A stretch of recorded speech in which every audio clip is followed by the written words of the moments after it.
Now let's look at the Russian side of things with our former Moscow correspondent Emily Sherbin, who can't work in Russia anymore because DW is banned from operating in Russia.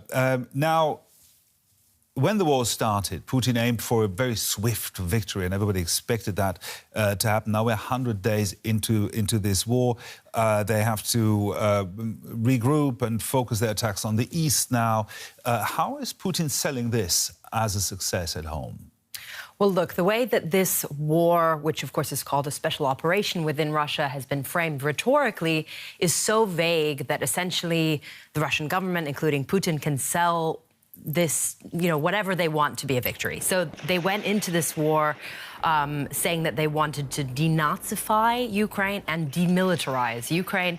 So both of those words, what do they really mean? So that essentially means that Putin can spin whatever he wants as a victory, especially because he's, of course, in control of the state media completely. There's also no access now to various critical media outlets, which were blocked pretty much at the beginning of the war, including DW, which is also blocked within Russia. We don't know how successful Putin has been in selling this war. Surveys, of course, in wartime are a bit of a difficult thing. Independent polls have shown, though, that the majority of people, around 80%, do support this war still. Now, talking about the support of this war, when the invasion started, there was at least some protest. There was this journalist colleague who very publicly protested on state TV. But it has fallen silent by now. Why is that?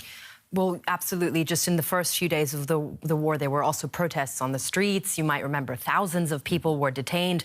Honestly, as a long-term Moscow correspondent, I was surprised that people even took to the streets at all, because that is a huge risk in Russia. In the last few years, especially kind of into 2021, the laws and the restrictions were so tight, including apparently over the coronavirus, but also just with an increase in, the regime becoming more and more authoritarian. There were already very strict protest laws. Now, after the war, there was a new law that was introduced, which means that you can get up to 15 years in prison for spreading whatever the Russian state deems to be fakes about the war, which they, again, call a special operation.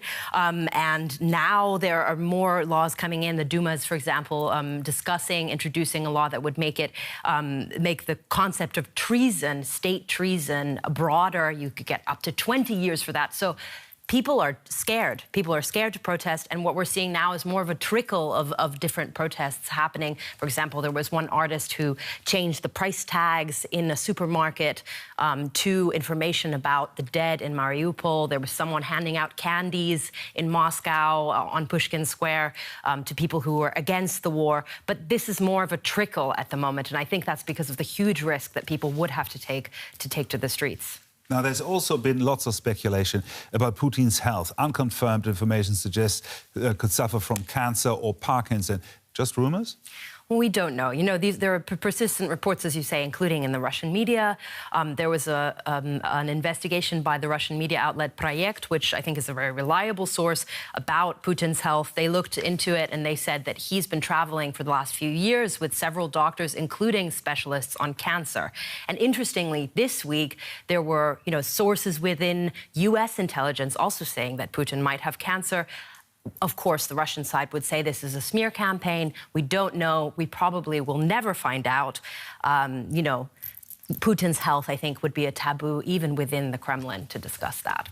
Emily Sherbin, our former Moscow correspondent. Thank you very much, Emily.